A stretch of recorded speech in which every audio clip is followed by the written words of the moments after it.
अस्सलाम वालेकुम students, welcome to Concept Grip channel. आज का हमारा लेक्चर है कैनी-ज़ेरोज़ रिएक्शन। तो कैनी-ज़ेरोज़ रिएक्शंस सिर्फ ऐसे एल्डिहाइड्स देते हैं जिनके पास अल्फा हाइड्रोजन नहीं होता, ठीक है ना। Aldehydes having no alpha hydrogen give such reaction, Cannizzaro's reaction, ठीक है। एल्डिहाइड जिनके पास अल्फा हाइड्रोजन नहीं होगा तो ये जो है ये कंपाउंड, ये एल्डिहाइड कैनी-ज़ेरोज़ रिएक्शन नहीं देंगे, ठीक है। अल्फा हाइड्रोजन से मुराद ये है कि मसलन हम फॉर्मेल्डिहाइड को लेते हैं, ठीक है। अब देखें इसके पास कोई अल्फा हाइड्रोजन, ना तो इसके साथ कोई अल्फा कार्बन है और ना ही कोई अल्फा हाइड्रोजन अटैच है। तो इस तरह से ये फॉर्मेल्डिहाइड जो है ये कैनी-ज़ेरोज़ रिएक्शन दे सकता है। सिमिलरली हम इसको अगर हम लें, इस स्ट्रक्चर को ड्रा करें तो ये भी जो है ना क्या है, इराइल एसिटल्डिहाइड्स है। तो इसके पास भी यहाँ पे कोई अल्फा हाइड्रोजन नहीं है, इस वजह से ये भी जो ना क्या होता है, ये कैनी-ज़ेरोज़ रिएक्शन दे सकता है। कैनी-ज़ेरोज़ रिएक्शन में क्या होती है, सेल्फ कंपाउंड्स की सेल्फ ऑक्सीडेशन एंड रिडक्शन होती है, ठीक है। यानी कि कैनी-ज़ेरोज़ रिएक्शन ऐसे रिएक्शन होते हैं जिसमें जो एल्डिहाइड्स की खुद ही ऑक्सीडाइज भी होते हैं और खुद ही रिड्यूस होते हैं, और इसी वजह से हम इनको कहते हैं disproportionation reaction. Disproportionation reaction disproportionation reaction ऐसे रिएक्शन होते हैं जिसमें कंपाउंड्स की अपनी ही ऑक्सीडेशन भी हो और रिडक्शन भी हो।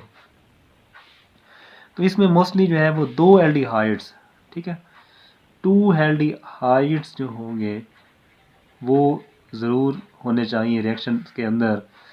तो फिर जो ना क्या होगा, ये कैनी-ज़ेरोज़ रिएक्शन होगा। तो उसमें एक एल्डिहाइड की ऑक्सीडेशन होगी और दूसरे एल्डिहाइड की क्या होगी, रिडक्शन होगी। तो जिस एल्डिहाइड की ऑक्सीडेशन होगी तो उससे होगा हासिल जो होगा एसिड साल्ट हासिल होगा, और जिस एल्डिहाइड की रिडक्शन होगी उससे हासिल होगा अल्कोहल। या यूँ भी कह सकते हैं कि वो एल्डिहाइड जो कम रिएक्टिव होगा उससे अल्कोहल बनेगा, और वो एल्डिहाइड जो ज़्यादा रिएक्टिव होगा उससे क्या होगा, एसिड का साल्ट बनेगा। अब हम इसकी एग्जांपल करते हैं। मसलन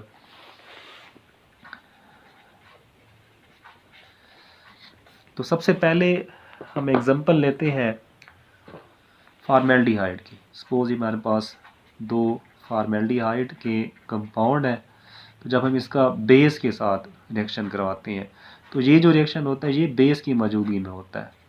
ये आमतौर पर क्या होता है, 50% aqueous base, mostly NaOH use होती है। तो जब इसके साथ रिएक्शन होगा तो हमारे पास क्या बनेगा, एक अल्कोहल बनेगा और दूसरा जो है वो सोडियम ये कार्बोक्सिलिक एसिड का सोडियम साल्ट बनेगा। इस पर पार्शियल नेगेटिव चार्ज, इस पर पार्शियल पॉजिटिव चार्ज होगा। तो इस तरह से ये कैनी-ज़ेरोज़ रिएक्शन की एग्जांपल है कि जिसमें फॉर्मेल्डिहाइड जो है इसके पास अब कोई अल्फा, ना तो कार्बन है और ना ही कोई अल्फा हाइड्रोजन है। तो जब ये 50% एक्वस सॉल्यूशन ऑफ बेस यानी कि सोडियम हाइड्रोक्साइड के साथ रिएक्ट करेगा तो उससे हमारे पास क्या बनेगा, एक अल्कोहल बनेगा और दूसरा सोडियम का साल्ट बनेगा, कार्बोक्सिलिक एसिड का सोडियम साल्ट बनेगा। अब हम इसकी एग्जांपल लेते हैं, दूसरी एग्जांपल।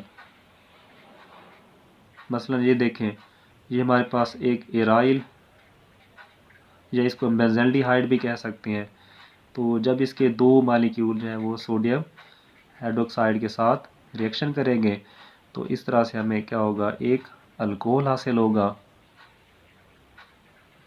और दूसरा कंपाउंड हमारे पास बनेगा, COONA का साल्ट बनेगा। अब यहाँ पे क्या होगा, ये पार्शियल नेगेटिव चार्ज और इस पर पार्शियल पॉजिटिव चार्ज। तो ये है दो एग्जांपल कैनिज़ेरोस की। अब हम इसका मैकेनिज़्म देखते हैं कि ये किस तरह से इसका मैकेनिज़्म होता है। तो अब हम आते हैं इसके मैकेनिज़्म की जानिब। ठीक है, तो अगर हम इसका मैकेनिज़्म देखें तो इसमें इस तरह से होता है कि जो फॉर्मेल्डिहाइड है इसके ऊपर जो ना क्या होता है, इसकी कार्बोनिल कार्बन पे ये इस पर पार्शियल पॉजिटिव चार्ज, इस पर पार्शियल नेगेटिव चार्ज होता है। तो बेस की जो OH आयन है वो इस पे अटैक करेगा और इस तरह से हमारे पास क्या होगा, इसका ये बॉन्ड ओपन हो जाएगा। तो हमारे पास ये होगा, इस पर नेगेटिव चार्ज होगा और यहाँ से OH अटैच हो जाएगा और यहाँ पे H मौजूद होगा। अब नेक्स्ट स्टेप में एक और फॉर्मेल्डिहाइड इस्तेमाल होगा। किस तरह से इस्तेमाल होगा कि यहाँ पे ये जो ऑक्सीजन का नेगेटिव चार्ज है इसकी इलेक्ट्रॉन डेंसिटी इधर शिफ्ट हो जाएगी। यहाँ से ऑक्सीजन का जो नेगेटिव चार्ज है वो इधर शिफ्ट होगा, तो यहाँ से ये हाइड्राइड आयन यहाँ से रिमूव होगा और यही हाइड्राइड आयन जाके अटैक करेगा किस पे, कार्बोनिल कार्बन पे, क्योंकि इस पर पार्शियल पॉजिटिव चार्ज है और इस पर पार्शियल नेगेटिव चार्ज है। तो हाइड्राइड आयन के ऊपर माइनस चार्ज होगा जी, इस पे एज ए न्यूक्लियोफाइल यहाँ पे अटैक करेगा कार्बोनिल कार्बन पे। तो अब हम देखते हैं हमारे पास क्या बनेगा।